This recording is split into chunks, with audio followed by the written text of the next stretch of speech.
एक दिन मैंने सूर्य से कुछ जरा सा यूं कहा कि आपके साम्राज्य में इतना अंधेरा क्यों रहा। तमतमाकर सूर्य बोला, मैं अकेला क्या करूं। तमतमाकर सूर्य बोला, मैं अकेला क्या करूं, और तुम निकम्मों के लिए भला मैं कब तक मरूं। अरे आसमां की आराधना के चक्करों में मत पड़ो। आसमां की आराधना के चक्करों में मत पड़ो। संग्राम ये घनघोर है, कुछ मैं लड़ूं कुछ तुम लड़ो। कुछ मैं लड़ूं कुछ तुम लड़ो। नमस्कार मित्रों, जय हिंद, जय भारत और जय उत्तराखंड। मैं गौतम सिंह बिष्ट उत्तराखंड हिलांसी यूट्यूब चैनल से आपसे मुखातिब हूँ। और मित्रों, जैसे कि आप जानते हैं कि सुप्रभात में हम और आप चर्चारत रहते हैं और किसी एक ऐसे बात पते की एक ऐसे प्रसंग पर चर्चा करते हैं कि जो हमारे जीवन को उत्कृष्टता की तरफ ले जाए। मित्रों, हमारे जीवन में अंधकार इसलिए नहीं है कि हम टेक्नोलॉजी के जीवन में नहीं जी रहे हैं। आजकल गाँव में टेक्नोलॉजी पहुंच चुकी है और चारों तरफ यूँ कहे कि मरकरी लाइट या एलईडी लाइट का बाहुल्य है। लेकिन जब कभी आपके जीवन में लाइट चले जाती है या अंधकार हो जाता है, तो आपने अपने जीवन में दूसरा विकल्प नहीं तलाशा है, इसलिए आपके जीवन में अंधकार रह जाता है। जैसे कि आप जानते हैं कि रोज़गार जीवन का एक मुख्य ज़रिया है कमाई का। लेकिन किन्हीं कारणों से अगर सभी लोगों को रोज़गार न मिल सके, तो आप लोकल वोकल के तरीके से भी अपने जीवन को यापन करने के लिए रोज़गार की स्वयं तलाश कर सकते हैं, जो कि आप नहीं करते हैं। इसलिए आप बेरोज़गार रह जाते हैं और आपके जीवन में भी लाइट जाने के बाद जैसा अंधेरा होता है, वैसा ही अंधेरा छा जाता है। एक बात आप ध्यान रखने, एक क्षण के लिए भी आप कभी अकर्मण्यता न करें, आलस्य न करें। आलस्य ही मृत्यु है, प्रमाद ही मृत्यु है, हमारे शास्त्रों में कहा गया है। मित्रों, जैसे कि मैं आपसे बार-बार मुखातिब होता हूँ और आप जानते हैं कि मैं अपने जीवन में सेना के 30 साल व्यतीत होने के बाद अपने रिटायरमेंट की लाइफ को अपने ग्राम्य जीवन में काटता हूँ, लेकिन मैं एक क्षण के लिए भी कभी अकर्मण्य नहीं रहता हूँ। मैं अपने टाइम को पास नहीं करता, लेकिन जो समय मेरा व्यर्थ चला जाता है उसके लिए मुझे ग्लानि होती है और मैं सोचता हूँ कि आज के दिन मैंने ईश्वर का एक बहुत बड़ा अपराध कर दिया है। अगर आपके मन में यह भाव आ जाएगा तो आपके जीवन से भी अंधकार दूर चला जाएगा। दूसरी बात, बहुत से मित्र कहते हैं कि मित्र आपने इतना समय सेना में गुजारा, लेकिन आप अल्कोहल का इस्तेमाल नहीं करते हैं, मदिरा का इस्तेमाल नहीं करते हैं और मांस भी आप नहीं खाते हैं, मीट मांस और अंडों से आप दूर रहते हैं। ये तो हमारी माता श्री की कृपा है कि जिन्होंने हमें इस दुष्प्राय भोजन से दूर रखा। और मित्रों, मैं आपसे एक छोटी-सी बात जानना चाहता हूँ। एक दिन मेरे एक मित्र मेरे पास आए और उनकी इसी बात में चर्चा हो गई। मैंने उनसे कहा, आप खुद ही गलत काम करते हो तो मौत के मुँह में जल्दी जाना आपका बहुत ज़रूरी भी है। और जिससे कि अच्छे लोग रह सकें और बुरे लोगों को जाना होगा, बोलते हैं ऐसा कैसे हो सकता है? आपकी उम्र मुझसे ज़्यादा है, मुझसे पहले आप जाएँगे। तो मैंने उनको एक उदाहरण कहा कि आप अपनी मोटरसाइकिल आपके पास है? बोलते हाँ है। तो मैंने कहा ठीक है, आप ऐसा करिए कि पेट्रोल मेरे को दे दीजिए, मैं आपको मिट्टी का तेल उतना दे देता हूँ। आप मिट्टी के तेल को डाल के गाड़ी चलाइए। बोला नहीं, नहीं मेरी गाड़ी तो पेट्रोल से चलती है, उसमें मैं तो डीज़ल भी नहीं डाल सकता हूँ। क्यों? मैंने कहा जिस गाड़ी में आप पेट्रोल की जगह और कोई भी चीज़ इसलिए नहीं डालना चाहते हैं कि वो ख़राब हो जाएगी, वह इसलिए नहीं बनाई गई है कि उसमें कोई और चीज़ डाला जाए। तो यह शरीर आपको भगवान ने इसलिए दिया है कि इसमें माँ का दूध जब सबसे सर्वप्रथम जाता है, तो दूध, दही, घी जो खाने योग्य भोजन है, उनको आप इसमें डालिए।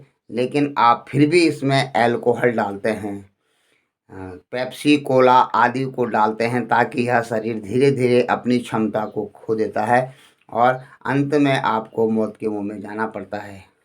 बिस्तर पे लेटे उस इंसान की बात करिए जो एक-एक साँस को बड़ी मुश्किल से ले रहा है और अपने प्राण पखेरु उड़ने से पहले अपने शरीर में जद्दोजहद करके अपने प्राणों को कायम रखने की कोशिश कर रहा है। डॉक्टर उसको वेंटिलेटर पर रखते हैं, ऑक्सीजन देते हैं। ऐसा क्यों आप कार्य कर रहे हैं कि आपके शरीर को भी यह जाते समय यह यातना सहनी पड़े?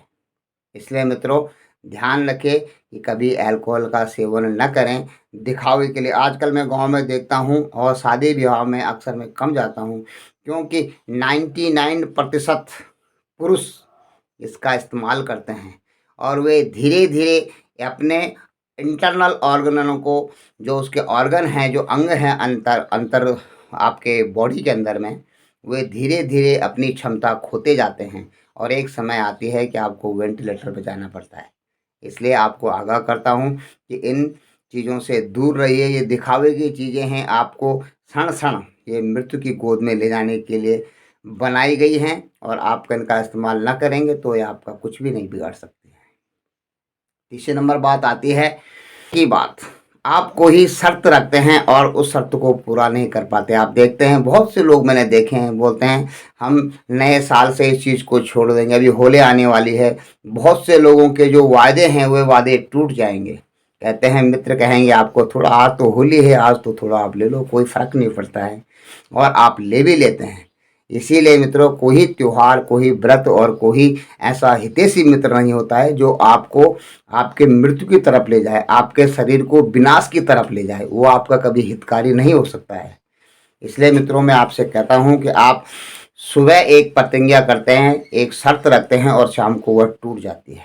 आखिर क्यों टूट जाती है? हम जैसे काम, क्रोध, लोभ, मोह, छल, ईर्ष्या, ज्ञान, पाखंड, झूठ से दूर रहने वालों की प्रतिज्ञा तो काफ़ी दिन टिकती है। आप देखते हैं जो प्रतिज्ञा करते हैं तो कर लेते हैं, लेकिन आपकी क्यों टूट जाती है? क्योंकि आप सत्य पर अड़िग नहीं हैं। एक दिन में आप 150 से 200 बातें झूठ बोलते हैं। अगर आप कहीं पर किसी जगह पर नहीं पहुंच पा रहे हैं तो उन्हें सीधा कह दीजिए कि मैं वहां पे नहीं पहुंच सकता। झूठ मूठ कहने की, मैं अभी आ रहा हूं, बस पहुंचने वाला हूं, मैं आ गया हूं, मैं उसी जगह पे खड़ा हूं। और आजकल आप जानते हैं मोबाइल का ज़माना है, यह झूठ जल्दी पकड़ा जाता है।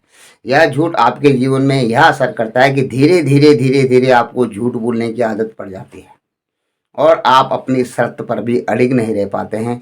यही कारण है कि आप सत्य का सेवन नहीं कर पाते हैं। जबकि सत्य, अहिंसा, असत्य, अपरिग्रह और ब्रह्मचर्य, ये 5 नियम हैं। अगर इन नियमों को आप अपने जीवन में उतार लें तो आप एक ऐसे मर्यादित चरित्र की तरफ बढ़ेंगे और मर्यादित चरित्र बन करके अपने जीवन को यापन करेंगे और आपके जाने के बाद भी लोग आपको याद रखेंगे। लेकिन मित्रों अफसोस है कि आप इन बातों पर ध्यान नहीं देते हैं।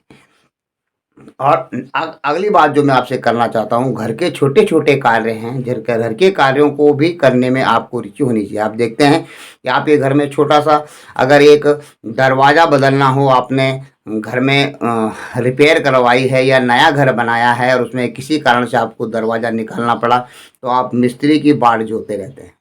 ऐसा कुछ नहीं है। जो संसाधन आपके पास में होने चाहिए, जैसे मैं पूरे संसाधन अपने पास में रखता हूँ और उनका समय समय पर उपयोग करता हूँ, भी कीजिए। अगर आप समय पड़ने पर मिस्त्री को न बुलाकर उस काम को खुद कर लेते हैं तो वो आपका मेहनताना हो जाता है। जो आपने 1000-1500 रुपये मिस्त्री को देने हैं वो आप बचा लेते हैं, तो एक प्रकार से आप अपना ही रोजगार कर रहे हैं। तो ये भी आपको करना चाहिए। अभी परसों की बात है कि घर में एक छोटा सा 2 दरवाजे थे, एक जाली वाला और एक जो अंदर ऑर्डिनरी दरवाज़ा लगता है। दोनों दरवाजे शीशम के दरवाजे हैं तो मजबूत भी थे। उनको उतार कर मिस्त्री ने एक साइड में रख दिया और समय आने पर जब भतीजे ने मुझे कहा कि चाचा जी दरवाज़ा बदली करने के लिए कोई मिस्त्री नहीं मिल रहा है, तो मैंने कहा चलो आज मैं तुम्हें बताता हूँ कि कैसे इन दरवाज़ों की रिपेयर की जाती है। और मैंने जब देखे तो दोनों जो कार्य थे मैं उनको आसानी से कर सकता था, लेकिन इसलिए नहीं कि आप बड़े कद पर हो, बड़े पद पर हो, आप छोटे कार्य नहीं करेंगे। आप छोटे छोटे कार्य करने से ही बड़ा कार्य करने की क्षमता आपके अंदर आएगी। और मैंने अपने मकान के कंस्ट्रक्शन के दौरान बहुत बारीकी से मिस्त्रियों को देखा है, उनकी विद्या को समझने की कोशिश की और धीरे धीरे उनका अनुसरण करके वो महारता हासिल कर ली है कि छोटे मोटे काम में रिपेयर कर लेता हूँ। तो मित्रों चलो मैं आज आपको दिखाता हूँ कि किस प्रकार से दरवाजे को रिपेयर की जाती है, किस प्रकार से उसकी कटिंग की जाती है, किस प्रकार से वो खाँचे में रख करके से ठोका जाता है, कील को ठोकने का भी तरीका किस प्रकार से होता है। ये छोटी छोटी बातें होती हैं और इनसे आप अपने गृह कार्य करने से अगर आप अपना अपना धन बचा लेते हैं, अपनी मेहनत बचा लेते हैं, या यूँ कहें कि आपका पैसा किसी भारी आदमी के पास नहीं जाता, आपके पास ही जाता है, तो एक प्रकार से ये भी आपका मेहनताना होता है।